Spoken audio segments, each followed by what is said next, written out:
What's up, everybody? Lebs What's here. up, man? Mike, what's up, dude? What's How you up? What's doing, up? man? What's up? Not Hey, much trying to spot your song. I don't know what that is. bringing it back.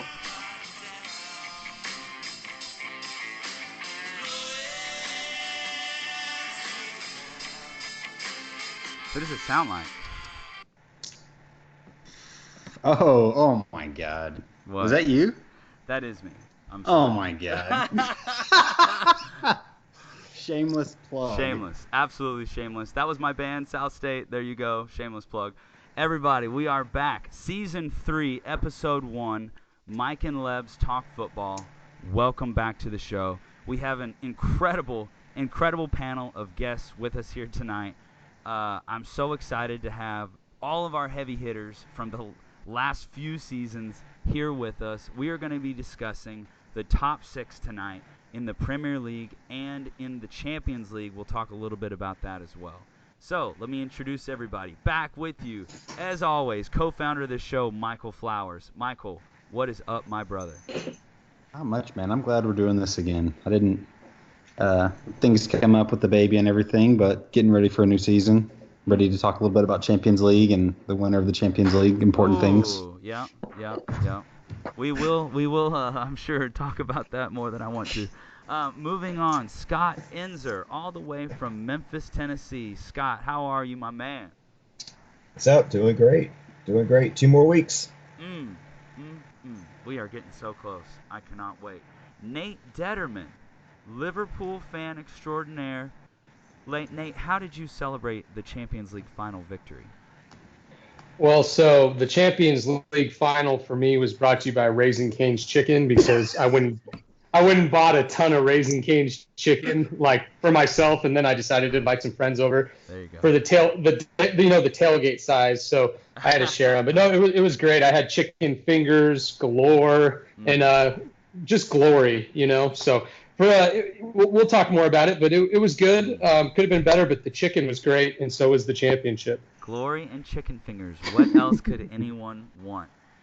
Back again on a much different note from Nate's about the Champions League final, my good buddy, Harrison Amber. Harrison, how was that night for you, man? Yeah, it was heartbreak. I actually missed like the first minute of the game because my wife and I were on our anniversary trip, and we're walking back to the room, and that's when my phone started blowing up, and I think Scott was just like, "Man, that's unfortunate," and I already knew that it was the heartbreak I've grown to know.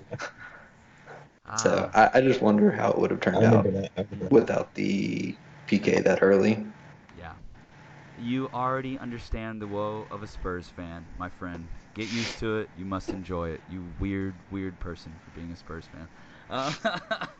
No, I'm just kidding. I'm so happy to have all you guys back. Champions League final was not very fun for me. Obviously, as I'm sure all you know, Spurs knocked Hull City out. Our Champions League woes continue. So we'll see how this year goes. Guys, let's talk about the top 6, man. It was an interesting offseason. What I would like to do, honestly, is go through and let each of you guys talk about your team.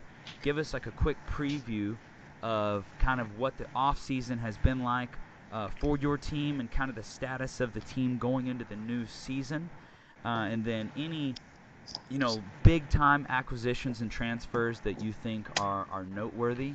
And we are trying to keep this around an hour, so I ask you to please be considerate of time. But first off, I'm going to go straight over to Scott Enzer. Scott, talk to me about Arsenal, my man. What have you guys done in the offseason that you're excited about? How do you feel about the team going forward? And by the way, Emery was rocking some glasses in preseason that were looking mighty sharp, channeling a little Arsene Wenger, I thought, looking at it. Yeah, it's been a great year, great offseason for Arsenal fashion.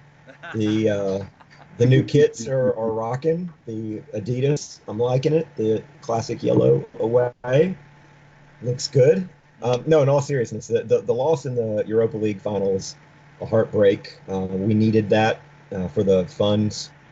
So I'm not really thrilled about the way that ownership is kind of handling things. You guys know that Ramsey is gone on a free. He's at Juventus now. Czech is gone. Lichtsteiner's gone. Danny Welbeck was let go or allowed to leave on a free. That hurts because I like Welbeck, but at the same time, he got hurt. It's kind of just an unfortunate thing. But all of those players are out the door, and the only thing that is a known in right now is Gabriel Martinelli, a Brazilian forward, real young player who probably won't see the field much, in my opinion. Maybe cup games or matches or something like that. There is a center back, William Salaba, that we have on loan, that we've purchased, but we're actually going to loan back to the team that we purchased him from. So that kind of seems like a move for the future. And then reading today that Danny Ceballos from Real Madrid may be coming on a loan, which that one kind of excites me a little bit. Midfielder, playmaker, might be able to kind of push Ozil out of the way a little bit, but also heard that Asensio is injured and may miss a great portion of the season, so that loan may end up being canceled. I don't know. That's still up in the air. It's a torn ACL. Yeah, that pretty much covers Arsenal transfers. So I mean, we'll see what happens. Yeah, the blockbuster moves coming in, but I think it's tough to remember. I think we analyze these windows too independently sometimes, when in actuality you have to look at, you guys did drop big bucks to get that front line that you have, and I mean, I think it's paid off decently for you. Yes, the back line has suffered a little bit because of it, but I mean, look at, you've got Lacazette and Aubameyang up front. I mean, you spent a lot of money there. Yeah, attacking is great. They've even looked good in the preseason. Emery's been moving some things around, playing with a three-man front, and they even experimented a little bit with moving Lacazette back into like a false nine, where he's a little bit more of a playmaker, and that's interesting. We'll see how that kind of goes. If Holding can come back from his injury and play, defense like he was before he got hurt last season, if they can have Socrates and Holding, I'm not saying that that's a championship top 4 level center back pairing, but it's better than having Mustafi starting every game again. But imagine. Scott, Go ahead. Scott, I'm just kind of curious. I remember watching Arsenal at the beginning of the season with Emery way back when, and we were talking. I thought Arsenal, the midfield looked like it had some steel. There was a grit to them, and things sort of fizzled out, and then culminating in kind of that turning over in the second half of the Europa League final. Where are you? Where's the Arsenal fan base, as much as you're in touch with that? I don't know. As far as the feel on Emery being the guy going forward, or is it still give him time? It's, from what I can tell, I mean, if you go on Arsenal TV, you can find some of the really goofy ones who are already ready to let him go. But I think that the overall set feeling is, give him some more time. Let's see what happens. I was really excited about the way they were playing, middle of the year right until kind of into January. And I don't know if it was getting tired, if fitness was a problem, if attitude was obviously a problem by the Europa League final. But Lucas Torreira came in just on fire early in the season, and then he seemed to me to kind of wear out a little bit. So maybe they've worked a little bit on fitness over the off season, and maybe they can maintain that a little bit more. I think that being so serious in the Europa League, knowing that they had to win that, affected the Premier League season. Scott, Sure. So thank you for talking to us and giving us this preview. Now we got to get to the best part. top 4 prediction, or prediction, I guess, of where your top 4, kind of who you think will be the top 4, and then where you think Sure. Arsenal will place related to that. Well, I think City, Pool, Spurs are the obvious top three. I think that still Chelsea, United, Arsenal are going to fight for that fourth spot, and I don't want to say that it's going to be us because I just don't know that I feel really that way. I actually think it's going to be United, and I that tears me up. But I think United's Ooh, going to find a way back interesting. into the top four. Interesting. I like that. I might. Interesting call. I don't know that I like that, but it's a big call. Moving on. I'm gonna get to Liverpool last out of this. Okay, so we're going to. I want to go to Harry. Harry, I want you to give us a little bit of a. I want you to give us a little bit of a preview on Spurs. Talk about the. I mean, I know you got to be excited. Daniel Levy spent some money. I mean, talk to me about your big new player, you shiny Corvette that you got. Well, considering that last year I just waited and waited and waited some more for a signing period and didn't get it, this offseason's been pretty incredible. Of course, the big signing is Ndombele from Lyon.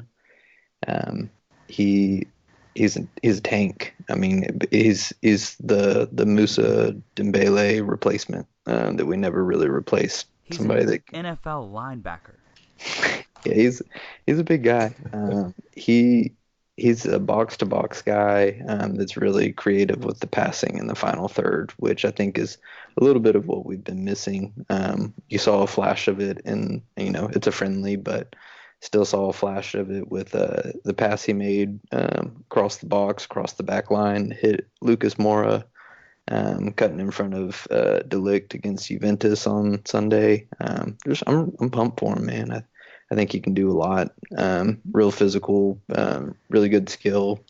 I think he'll plug and do well. I'm interested to see how our midfield rotates. I don't know if him and Sissoko can be on the field at the same time, but part of me wants to see it just because I feel like they'd be the Bash brothers there in the midfield, which would be awesome. And then, of course, we did sign somebody else. We did sign Jack Clark from Leeds, kind of like Scott was talking about with Saliba. He's going right back to Leeds for a loan, so we won't see him this year. And we're still not done. We'll see what we'll do. We've been heavily linked with Lo Celso from Betis. I think he would be a great addition to the team. But of course, you never know with Daniel Levy. They want 70 million, and he probably wants 20 million lower than that. The way he goes, so we'll see. I think trying to keep Toby and Eriksson should be, a top priority as well. It doesn't feel like Real is that interested in Eriksson. And I really don't think he would leave Spurs for anybody but one of the Spanish giants. I think if Barcelona or Real wanted him, he would go. But he only has a year left on his contract, so you got to do something with him. You can't let him go on a free. You can't do it. And then we'll see. And then this afternoon, randomly, I get home from work and look on Reddit, and two of Spurs' biggest, most well-connected reporters linking that Spurs did make an inquiry to Juventus for Dybala. I just can't see it, but I would lose my mind if that Man, happened. that'd be a hell of a signing. Wow. Yeah. It would. I don't know if I can buy that either, but that would be incredible. To me, it feels like that's like a Levy thing. I kind of sent it in our group message. I feel like that's trying to pressure Bettis into taking the deal that he's offering, saying, basically, hey, you brought in Fakir. I don't think you can afford the wages. I think you need the money, and he wants to move. You take my deal or I walk away, and then leave that. I think he's trying to strong arm them, but. That would be amazing because I'm a huge Dybala fan. Going back to years ago, I remember talking to Caleb about him in Memphis and how much I enjoyed watching him. So I don't know, man. Maybe it's the Argentina connection with Poach. If he comes, then I'm fully convinced that Messi's coming right after. Just finish off the Argentina connection, right? Total sarcasm. There you go. That's exactly what's going to happen. Yeah, so we'll see. But you're right. Ndombele is the shiny new Corvette I'm super excited about. And we open August 10th against Aston Villa, which is a pretty intriguing first matchup for me. And then you wanted my top four. Is that what you wanted? Oh, definitely. Um, I still think it's City one. I think that they're just so loaded. I mean, honestly, they have so much depth. And when De Bruyne is healthy, I don't think it's even close on the next best midfield. I think they're far and away the best midfield in the Premier League. And then with the addition of this new guy from La Liga, what was his name? Rodri, Yep. which everybody seems to from everything I've read, he's very highly rated. Did really well in La Liga, and is I guess the Fernandinho replacement. Is that correct? He will be. Correct. Yes. So I'm sure that he's going to go and be incredible, like pretty much everybody is in Pep's system. And then I think Poole is second. I think that they're loaded. I'll wait on Nate, I guess, but I don't feel like they've done a whole lot in the transfer market, but they really don't have to. They've got a lot of depth. And I think at that point, it's kind of hard to sell people because, all the starter positions are pretty well locked down. So you're just adding depth at that point. I think Spurs finished third. We'll see. I think they need to, stay healthy, but adding an Ndombele, and if you could keep Ericsson and add Lo Celso, then maybe I start to think about we can maybe push the other two. But until I see it on the field, it's hard to say it. And then fourth, I'm gonna be honest with you. I feel like it's going to be either Arsenal or Man U. I feel like Chelsea with the transfer ban, and I know they brought in Pulisic, which breaks my heart as an American fan. Mm. But I just think that Hazard created so much for them. I mean, when you look at their goals and assists last year, I mean, he accounted for an obscene percentage of the team creation. So I kind of feel like they're the third out of that group. Yeah, And of I course, think Chelsea may be in for a rough time. We'll see. yeah, yeah, I could see the new manager, no Hazard, transfer ban. I just feel like that's a really tough situation. I think Arsenal, if Mustafi is still starting, then give me Man U as fourth. So Biggest thing that was super interesting for me about Spurs that like had my interest was at the end of the season, like how cryptic like Pochettino became, like leading up to the Champions League final, like talking about closing the book and accomplishing everything. And like, go ahead. yeah, I just wonder. Sometimes it kind of, I don't know if he wants to kind of keep people on edge or keep people Hmm. from getting complacent. A lot of ways, I wonder if that was kind of sending a message to Levy. Sure. Yeah. Hey man, look what I've done with what you've given me. Like, why don't you, help me out, add some depth? I mean, because let's be honest, I think that our run to the Champions League final kind of overshadows the fact that we lost a ridiculous amount of our last little bit in the Premier League. I mean, Mhm. we were limping to the finish. Honestly, between Arsenal, Man U, and Spurs, it was pretty pathetic as who was trying to get the fourth spot. It was like It seemed like who didn't want it the most. yeah, exactly. Yeah. It's like a game of hot potato or something. I mean, it was pathetic to watch. We of course, I mean, we just looked drained. I mean, I think that just came from injuries and lack of depth. I mean, we had the ridiculous comeback at Ajax, and I think it was either after that game or maybe the coming weeks where Poch was saying, if we win, maybe I leave, maybe I go home. What Hmm. else is there to accomplish? He's kind of at the mountaintop with it, and I'm gonna be honest with you, the day that he leaves the club, I'm gonna be heartbroken because I love him so much. He's But phenomenal. Like Yeah, good manager. yeah, incredible. what he I do. did last season with no reinforcements in the summer, like truly incredible. Yeah. Um, I don't know. I think part of that's just kind of sending a message, but also Hmm. letting everybody know, we don't get complacent. Just getting here isn't good enough, that type of thing. But I don't think that he'll be. I don't get the feeling that he'll be one of these, an Arsene Wenger or you know, uh, that kind of thing that stays for Ferguson or 20. Yeah, yeah. Ferguson. Thank you. I was drawing a huge blank for whatever reason. I feel like we probably got like another 5 or 6 years out of him, hopefully. Um, so we'll kind of see what happens, but I'm really excited about this upcoming season, and I think he'll be around for a little while. I think that Levy started to show that he's kind of backing this. I keep hearing the phrase like Tottenham 2.0 or Project 2.0 thrown around as kind of like it's the next step. And Levy, to his credit, seems to I mean, he went out and signed a midfielder that I think a lot of big clubs would be interested in. I think if I'm curious, like if Man City hadn't been able to work out the signing that they did, Rodri, is in Ndombele somebody that they look at, and I know that Real is interested in him. I think him and his agent even said that um, Juventus and Real were telling him that they were interested. They just wanted him to wait, and Pochettino basically they brought him to London, and his agent said that Levy told them, "You're not leaving here without signing." And they just got the deal done. They hammered it out over a couple days. So I'm excited. Very cool, man. Well, sounds like it's been an exciting upcoming year for you guys. You're going to be in the shiny new stadium, and I think your team, honestly, this is my big call. I think you guys are kind of a dark horse for second place. Real talk. Yeah, And I mean, they could. I'm not even saying that means City. I'm even calling City to technically win the league, but you guys could have a big year. Yeah, I mean, think of where we were at Christmas last year. I mean, we were right there, and then what did we finish? 21 points behind. I mean, so you got to keep it going the whole year. So we'll see. But yeah, I think we've got a really talented team. I'm super excited. I think Spurs are going to get a big bump from the new stadium for the full year, and I think if they stay healthy, they're in it all the way to the end. I could totally see them pushing Liverpool and City for sure. How bad does that hurt you to say that?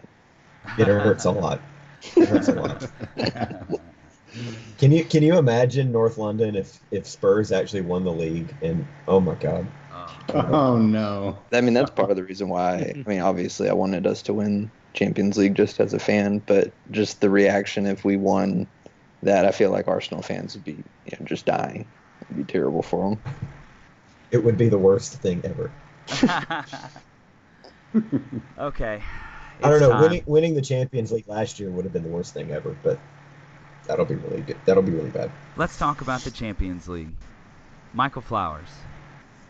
Talk to us, brother. What do you want to say? I know you got a lot you want to say. Go for it. The floor is yours.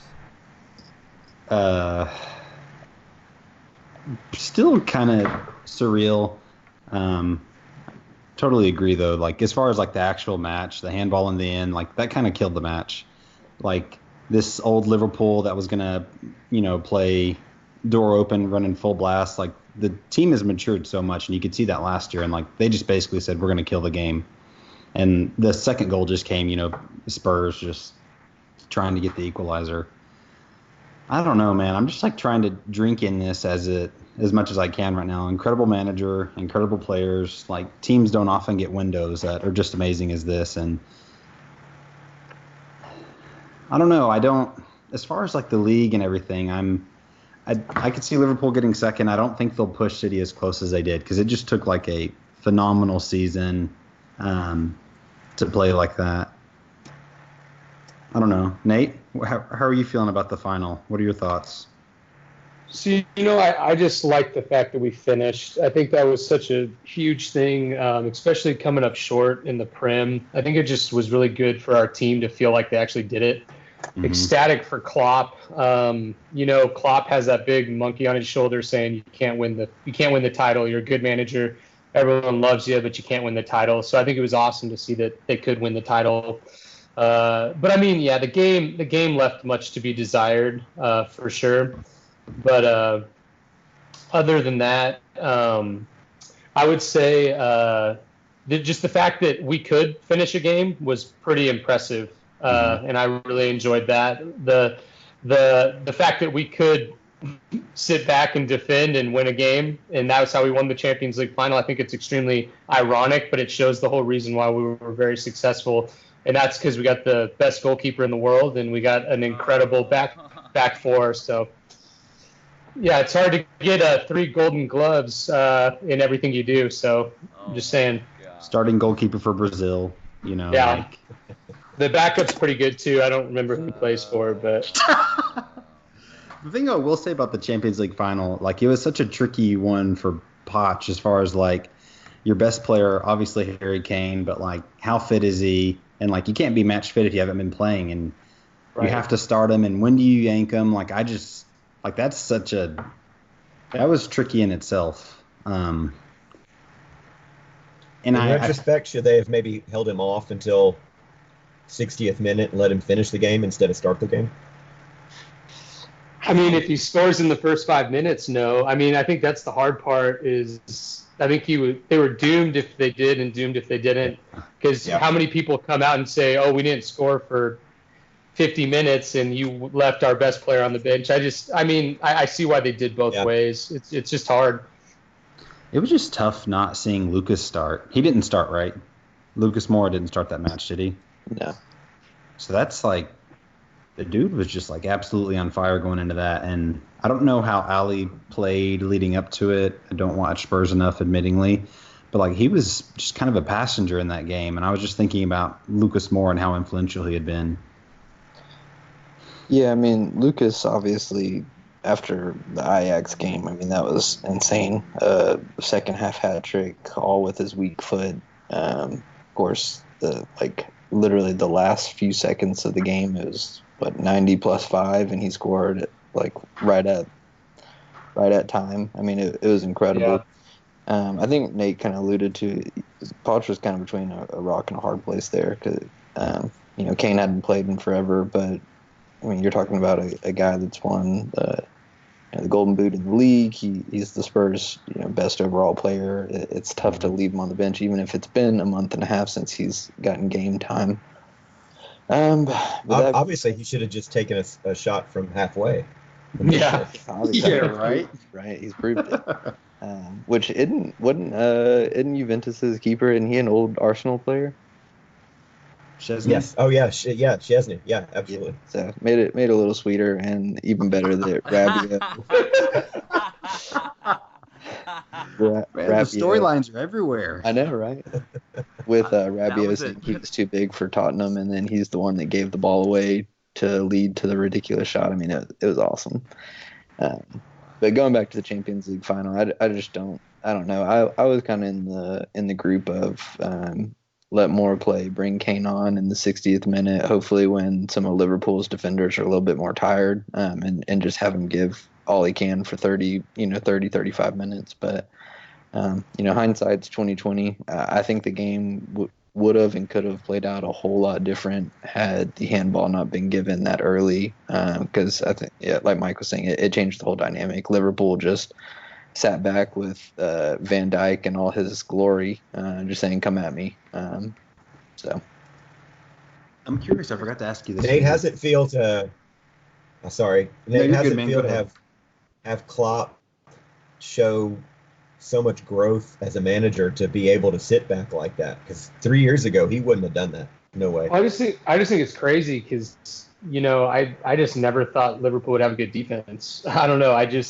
We all knew that Van Dijk was going to be a huge hire or a huge signing, but I always thought it was going to be rock and heavy metal football, right? I mean, it's just going to be like we're going to have our front three come at you all game. We're probably going to concede a little bit, but it's so much fun to watch. And then you realize it's like, holy cow, we had one of the best defenses in the Premier League. And I mean, that Klopp's not known for that, but I think it just shows that you bring some people together. I still I am like the biggest fan of Andrew Robertson.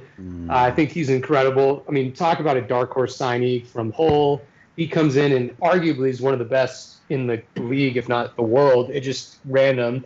And then you bring in obviously Van Dijk, and then Trent Alexander-Arnold's playing out of his mind. So you got two of the best backs constantly through the whole year on the rankings. Everyone was always like, we always usually had those guys in the top two, our back four, which was just really cool. But yeah, no, it shows that Klopp is pretty impressive at what he does, and he can be adaptable. And I was just really happy to see that defense come together. do you think anybody would argue that Liverpool doesn't have the best two fullbacks. I mean, I think Robertson's probably the best left back in the league, and arguably Alexander Arnold is up there with the right backs, not only defensively, but they both had a fair amount of assists, if I'm not mistaken. Oh yeah, they tied each other too. I mean, it was crazy, and yeah, no, I definitely agree, Harry. And I think it's fun because they're just not huge names. Now they are, but they didn't come in as huge names. Trent's a Liverpool boy, born and bred, and like I said, Andrew's the Scottish guy that we got from Hull. That's now the captain of that team, and great storyline, I think. But I wouldn't want to go up against them, and I don't think anyone in the whole world did. Yeah, I just miss the days of watching Lovren try to cover Tottenham and crap. Speaking about fullbacks, yeah. Harry, are you missing? Are you gonna miss in either of your fullback? Because it sounds like Rose might be leaving, and then Trippier's already out the door. If Rose leaves, I'll be a bit hurt. I kind of understand it. You know, he's kind of at a crossroads. He's 28, I think 29. You know, this is probably the last real chance you have to get money for him, or at least substantial money. He's always kind of a wild card. You know, he's had the headlines. He's the one a couple years ago that said, you know, everybody we sign, I have to go look up on Google, and you know, just some things that are. I mean, it's true, but so awesome. Yeah, but it's just, you know, things you don't expect to say. So he's a bit of a wild card, but I do think he really came on at the end of last year. And, you know, if you look at every important match, he was over Davies. I really don't rate Davies that high. I think he's a nice backup, but I don't know about him being our starter. I just think he lacks a lot of pace. I think he's, you know, technically sound. I just think that he struggles, you know, with some of the speed that's out there on the wings, especially in the Premier League. Trippier being gone, totally cool with. I thought that it was his time. I think he is a great right wing back. I don't think he's a very good right back. And I just don't think we played enough to have him play that wing back position to warrant it.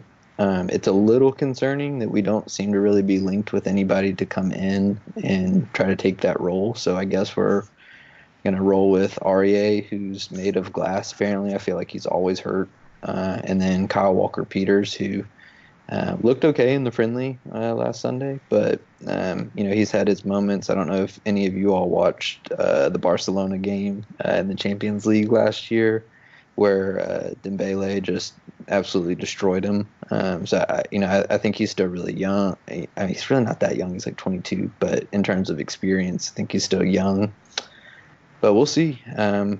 Foyth has proven that he can kind of step out there at the right back. I don't think he's ideal. But, you know, if we can really shore up the midfield and the front, you know, maybe we could try to play more of a controlling style and hopefully kind of help out our right backs. I think you'll still see Sissoko when he's in kind of drop back, kind of like he did with Trippier. He kind of almost shadowed that side to try to give them a little bit of extra help. But, yeah, I think fullback's concerning for us for sure. Man, so you guys mind if I talk about City for a second? Go ahead. You better. Someone has to. Might as well be our favorite host / rock star / optometrist. Thank you, sir. / father. Oh, man. So it's going to be a really interesting year. I want to talk about the Champions League first and foremost. It's been really frustrating to see City fail over and over again in the Champions League. I think very consistently fail. And I think underperform very consistently. I mean, we've only got a few really bright performances in all of our Champions League history, which has not been that long, right? We have not been in the Champions League that long. We've come up more rapidly. By the way, we do have a lot of history before the takeover. I did look this up the other day. We had like 4 FA Cups, 3 league titles. We had 1 European title. We had a bunch of cups. So we had one stuff before the money takeover. But the Champions League, I mean, a seat at the real big boys table obviously didn't happen until the massive investment. And that's what I really want to talk about, is the takeover and the investment. And how we got here and financial fair play and how that ties into the Champions League and how that ties into the fans not liking the Champions League and how that ties into, I feel like, a constant underperformance by the team, right? Because if you guys are hearing, and this brings me to the final point I want to make, and that's that the booing is going to be, I believe, worse this year than it's ever been before in the Champions League. That first game that we come back, that first time that anthem is played at the Etihad, it is going to get booed louder than it's ever been booed before, ever. And it's due to the open battle between Manchester City and UEFA and the fact that both sides are playing a very public game of chicken right now. And there's a lot of really big accusations being thrown around about stuff that I thought, or according to what it looks like, has already been discussed before, but yet it's reopening. And City keeps calling it a slander investigation. And then it seems like all the other teams are complaining because, the City spent a bunch of money and now has a seat at the big boys table. Like, that's what it looks like from the fans' perspective. And so the fans of Manchester City truly believe, I believe in a large majority, and I've said this year after year, and it's even more apparent this year than ever, which is why the booing will be louder than ever, but they truly believe that there is a somewhat organized movement against them by all of the powers that be. I mean, Bayern Munich. So let's go on to talk about Leroy Sané. This is a perfect example. Look at the way that Bayern Munich is talking to a player that's owned by Manchester City, as if Manchester City is one of the teams in the Bundesliga that is going to simply bow down when they come asking for a player and just give them that player at whatever valuation that they want. Like, it's ridiculous, and I think that's a perfect example. This is a massive player in UEFA in a lawsuit that has been pushed through against Manchester City that has very little actual evidence to it that hasn't been already punished, and that's part of the issue as well. But there you go. There's my rant on all of that stuff in the Champions League and the fact I don't think we're going to be favorites to win it again, but I don't think we're going to win it again. I don't believe we're, and I say again like we've ever won it, I don't believe we're ever going to win the Champions League until the fans get behind it. Mike, I don't think I've ever told you like that. Man, winning 2 straight Premier Leagues must suck. Yeah, has been forgive me if fun. I don't shed tears for you all. It's just like, and like, caveat, I've never even been to England, so like to say something and to like be this privileged fan who supports a club with an incredible fan base. Yeah. Like, it just literally did surprise me when I saw important Champions League matchups, even in the knockout round, not selling out at the Etihad. Like, Yeah. I'm not like disparaging the fan base. Like, they don't care, and that's like an active. They're showing that they don't care. They want them to know that they don't care, and it's just, it's fascinating. Like, it's still your team. It's still your players. I understand what the only real way to protest to a club is with your money. So remember who you're talking about. These are Manx. These are the people that you get Oasis out of. Have any of you guys ever seen what Oasis does? That's these people, okay? So I'm not disparaging them. I'm just telling you this is who they are. They're good people, but do not mess with them because they have no problem telling you how they feel. So, Well, some of this a little bit like, old money, new money, the good old boy network, jealous, and who are these upstarts? And it has a lot of that feeling too. I mean, we're talking about clubs that have been around for, way longer than most other sports teams that we here in the United States support. And, Arsenal can say, well, they don't belong. We've been here forever. Liverpool, kind of the same thing. And I just wonder if if there's a little bit of that in some in UEFA as well. and it also might be that City have done some really shady things with their money in order to make this big come up happen. That's totally plausible. I'm not ruling that out. I am also saying that that's kind of like the pot calling the kettle black, though, if we've got Barcelona and Bayern Munich and Real Madrid pointing fingers. It's like, okay, yeah, let's calm down a little bit here. I mean, are we really going to talk about Neymar? Like, come on now. Well, I think just FIFA as a whole, I just think everything. I mean, to sit there and try to act like Man City and PSG are the only ones that are doing shady stuff with money when you look at like soccer as a whole or football as a whole, whatever you want to call it, is one of the most, if not the most, overall corrupt sports anywhere. Yeah. I don't know where the That's word like is, but I saying- would be. I'll just say I'd be shocked if they were banned from the Champions League for a year, like revenue-wise for They won't do. UEFA. Like I'd be shocked. Honestly, I don't know. I mean, I know that City hasn't had these humongous like $100 million transfers. Now they've had like several like $50 to $70 million transfers, but I feel like there's no way that I can't see City getting banned before somebody like PSG. I feel like they're much more apparent with the shadiness, but maybe that's just me. I don't know. I don't know a whole lot about this stuff. I'm just looking at the outside looking in with the Neymar money that they bought and the Mbappe money. I feel like they are more, and maybe I just don't understand financial fair play that well, but I feel like they're clearly more egregious offender than Man City in my opinion. And look at That's Juventus. one mafia family pointing at another mafia family. Exactly. Yeah. They're the criminals.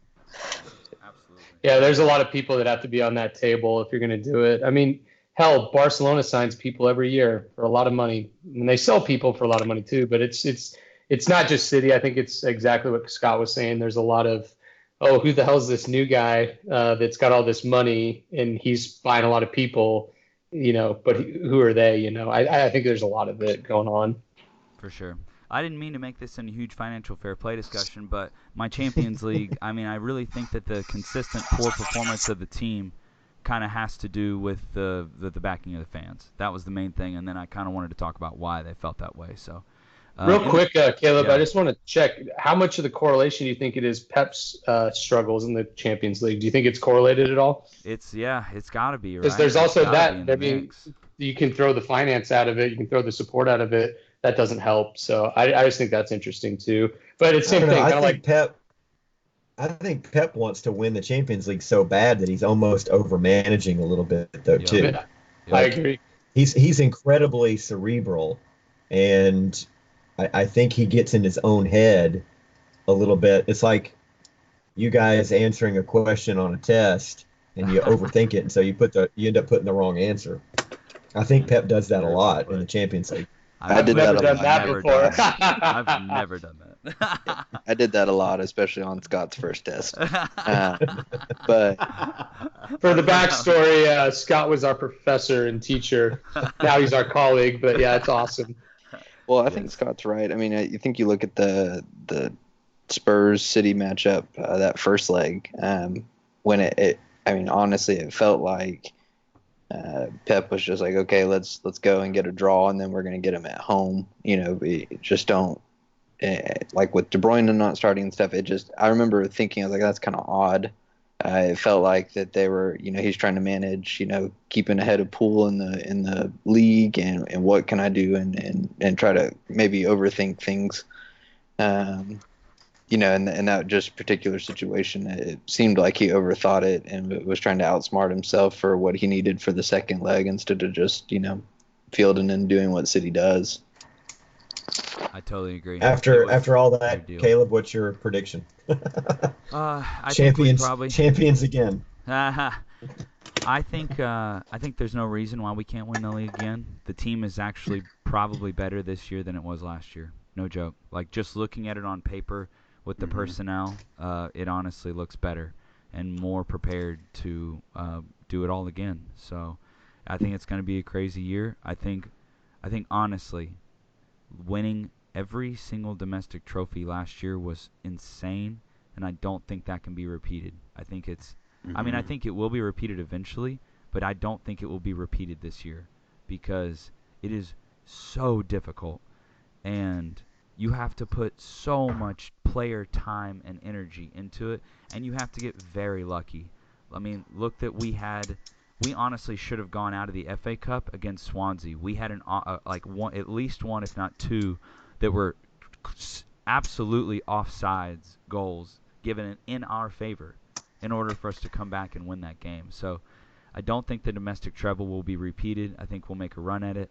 but we might finally lose the EFL Cup and win the FA Cup or something like that. But and then in the Champions League, I'm really hoping we at least can make it to the final this year.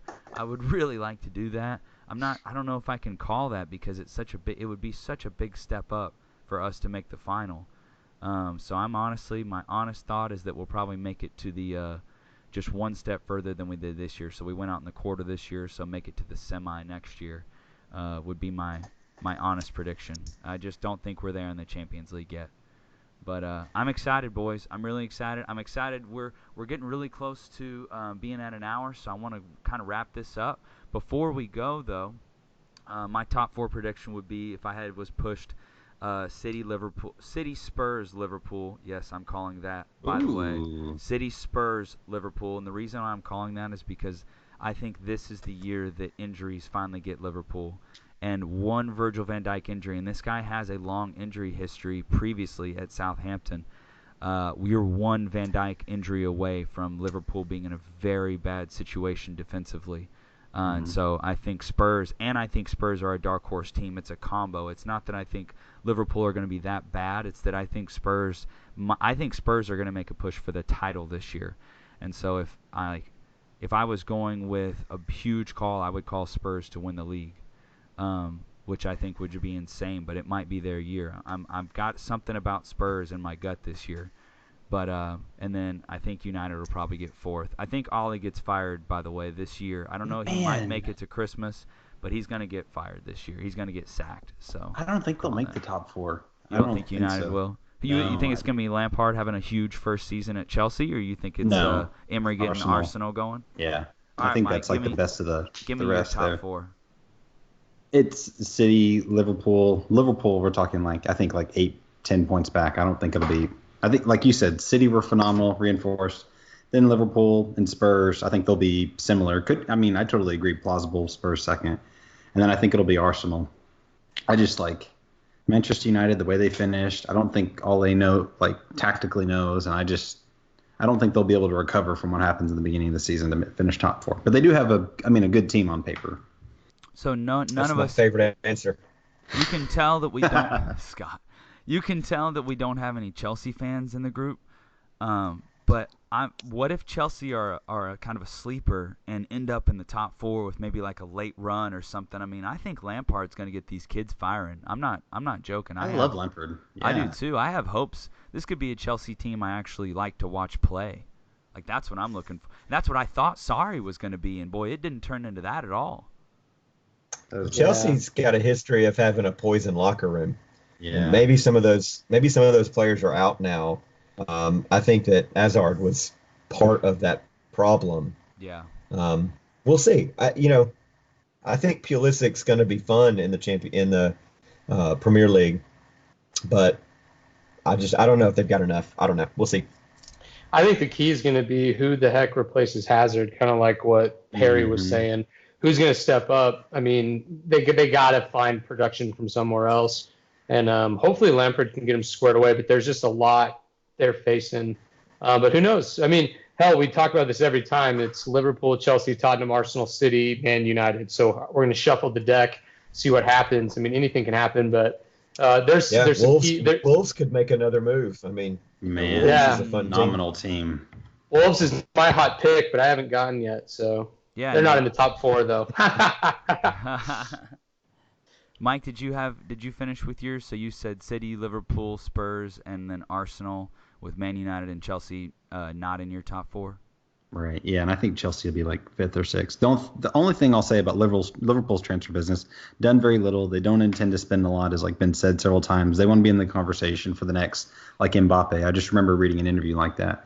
The interesting thing, though, is Origi is re-signed. He only started 6 games last year, and he had 3 pretty crucial goals, like Barcelona, Champions League final, obviously. So that'll be interesting to see unfold where he gets his playing time from, honestly. He's been scoring a lot in preseason also. That's all I was going to say. Very cool. Very cool. Nate, give us your predictions, my man. Throw something fancy at us. Yeah, so Austin Villa is going to come back and regain Premier glory. So That's all I have to. No, I'm just kidding. I don't. I don't think that. I don't think that Austin Villa is going to get relegated though. So that'll be fun. I think it's exciting. Kind of like a little Newcastle. Like we should never have got kicked out of the Premier League. We're gonna stay in here, hopefully. But who knows? Never thought I'd actually be talking about Austin Villa though. So that's kind of fun. And Austin Villa. I don't know. It's English. Who knows? I think it's Aston Villa. Is like an Aston Martin? Like. Well, I live in Texas, so it's Austin Villa, Villa, Via. Austin Villa. You got the two, you got the L's. So no, yeah. Shout out to Texas, Caleb. Amen, brother. But yeah. So my thing is, you know what? I'm ignorant and I don't really care. So Liverpool's gonna win because why not? The thing is, if Liverpool is gonna win, City has to screw up, and it's the same reason Liverpool didn't win last year. City never screwed up. We had one loss, and guess who it was? It was to City. But we had a couple draws. Obviously, I think we had 7 draws, 30 wins. So something's got to happen. But I really do think it's going to be an exciting year for us, and that's everyone's. That's what the whole team's hungry for. They want to win a Premier League. So why not? City, I think, definitely is going to be first or second, just because of depth, like we talked about. And I'm going to put Tottenham third like everyone else. But, I mean, I think we all agree. Stuff could happen. They can move up. Who knows what's going to happen. And then just for fun, I don't really like Chelsea. I think they got a hard thing like we talked about. And I definitely am not putting Man United in there, even though I am rooting for, the old ball coach. I really do want him to be successful because I think he's actually a good human being, and that's kind of fun after hating Mourinho for so long. But I just don't think United's going to do it. But hey, I don't mind as a Liverpool fan. I want to see him at least do well. But I still think they got some issues. Pogba doesn't want to be there, and they've had a weird dynamic recently. So I'm going to put Arsenal in there. I think let's see what Emery can do, and I think that could be fun. But I actually do think I want to put Wolves as top 6. So I think it could be fun. I want to see Wolves make a run this year. So either between Chelsea, United, I wanted to see Wolves go in there. And Caleb, remind me, did they just come off of a hot Asia trophy? Well, we lost. We lost. I mean, you're talking about all these trophies, bud, and 19's not looking too good for you, thanks to Wolves. So, could be the trophy that sparks it all. But I'm definitely Team Wolves. I think it's fun. They did some good stuff. Asia Trophy champs, 19. Right. I love Check it out. That's so amazing. no, but that'll be fun. And then I do want to see just for a. I went ahead and did a bottom 3. I know because we usually do that too, and I think. I think Brighton's gone. I think they had a fun run, and I would like to see Aston Villa, whatever you want to call them. I think they're going to stick around, and I think Sheffield. It's fun. I think they're gone, and then I'm also putting Southampton out. They've been skirting too long, and they don't have Virgil van Dijk, and they've given Liverpool all their good players. So that's it. I think Villa will stay up. They've spent a ridiculous amount of money this season. I don't know, or this off season. I don't know if you all have seen their moves, and I don't think they're done yet. I saw where they are making a bid for Perrine, the backup goalkeeper from Juve, who I think is still very talented. So I think they'll stay up. Yeah, I can see them being top. I don't know about top half, but I mean, they're going to be not. I don't think they're going to be challenged, but who knows? Anything can happen. And then if I could just, Caleb, one thing I want to say, the story of Pool's offseason is the young talent we got coming back. So we brought back a couple people that we loaned out, including, let's see here. Let me do this. So Rhian Brewster is a famous, name. He played for England's under 20s, got the gold boot. Or under 18s, I can't remember. So he's coming up. We want to see how he does. And then we got back Harry Wilson. He actually was really instrumental in Derby County making a run. He was one of their best players, and I want to see if we can get him some playing time. Who knows where they're going to get in, but those are the young talents, kind of fun. And then we got Ben Woodburn as well, who's a guy that came back. Those guys are both Welsh, Wilson and Woodburn. And then the last one is Ryan Kent came back from Rangers. Gerard really wants him to stay there. So we'll see. But it's been kind of fun to watch these guys who were really good young talent a year ago that we kind of got rid of come back this preseason. So that's been more the storyline. The only signing we've had is a guy from Holland, Sepp Vandenberg, who might as well just be Virgil van Dijk too, because his name's got Van in it. So it's pretty much fine. So if we have to call him up, he's a young guy for sure. But that was my offseason take, was these young guys that came up through our system. Can any of them make some noise? And I think that'll be exciting. So it's been fun to watch them. That's all I have. Very cool. And Nate, you kind of answered my question, because I was actually going to ask you about the. I don't know if he's a striker or just a forward, but I saw that he was doing pretty well in their preseason stuff. So I assume that he's one of those guys that you named. Yeah, Brewster's been getting a lot of credit and a lot of talk, because you got to think our entire front three, none of them played in the preseason because they've all been doing international stuff. And so they've been having a chance. Brewster's been scoring some goals. But, yeah, he was a highlight at I don't remember what it was, but it was that England team, that those big names came out of. He was the guy that won the Golden Boot. And so it's been fun to watch those guys for sure. And I think it's cool to see a little homegrown. So it's fun that we've had that. So we haven't had to really go out and get anyone. But like you said before, we're not really hurting for anyone. But depth is always good. So. Caleb and Scott, does City or Arsenal have any young players that are going to get more time? Is Foden going to get more time for City this year? 100%. At least that's what's being said. When you really look at it, though, it's going to be tough. And I think injuries are going to happen. And so, for instance, it's David Silva's last season, and he is the one who's right in front of Phil Foden right now. Like, that's the issue, is that it's because what are you going to replace Phil with Kevin De Bruyne with Phil? So yeah, it's going to be hard for Phil to break into this midfield consistently if both Silva and De Bruyne and Bernardo Silva all stay healthy. But he'll definitely be getting time in all of the cup games. But it's because David Silva has started the year so hot. He looks like he's going to have one of his best years ever. He's been scoring at a rate in preseason, like, it's ridiculous. So David Silva in his last year in a City shirt, I mean, he's looking on fire if he stays healthy. That hair is on fire. Yes, his hair looks amazing. I took a double take. I go, oh my God, who the heck's that? And then I was like, I recognize that guy. It's but I like it. It's not so poofy as it was, before. It looks clean. Looks clean. The plugs look better than the original. He's captain, right? They're giving him captain for the last season. That's awesome. Yes, absolutely. He is absolutely our captain. That's been a huge thing. What are we going to do now that Company's gone? And it's easy. We have David Silva. Right. So it's and then the next year we'll have Aguero as our captain. We also still have Fernandinho, who I do believe will play at center back a decent amount this year. And so yeah, it's going to be a really amazing year, man. The long-time Blues. I mean, I've been a Blue for almost 10 years now, and just seeing these players on their way out. I mean, I've seen David Silva play for almost all of his time at City, and I think he's the best City player to ever play the game. I own a Silva jersey. The one I wear the most has his name on the back. He's just absolutely unbelievable. So for this to be his last year, I hope he does stay healthy and have a huge year. So I'm excited. Maybe we can send him out with the Champions League. But I don't think that's super likely. Well, you're not sending him out with an Asia trophy, so that sucks. There you go. As far as young Arsenal players, I look for Guendouzi to have another, kind of step up this year, and watch out for Ainsley Maitland-Niles, and maybe even Eddie Nketiah might also make a move at forward. So we'll see.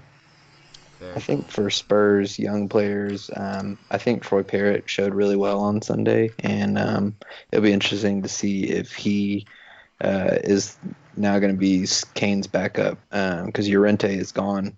There's been talks about re-signing him for a one-year deal, but Parrott has torn up the younger teams. It scores a lot of goals, so I'd be kind of interested. I'd be totally cool with.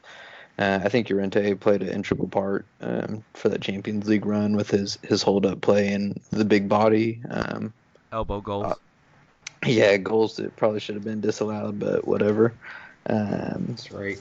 But I like Parrott a lot, and I think Oliver Skip will also get a decent amount of playing time in cup games and stuff like that for Spurs. Very cool. Mike, you got anything you want to add before we get off?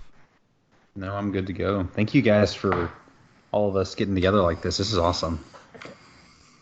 Yeah, you guys are incredible. Thank y'all so much for anybody who's listening to this. Man, I hope you're ready for the season because I can tell you all of us are. My man Johnny Lang is going to sing to y'all real quick. And hey, seriously, check out my band. South State TX on Instagram. Love you guys. Mike and Lebs. We'll be back soon.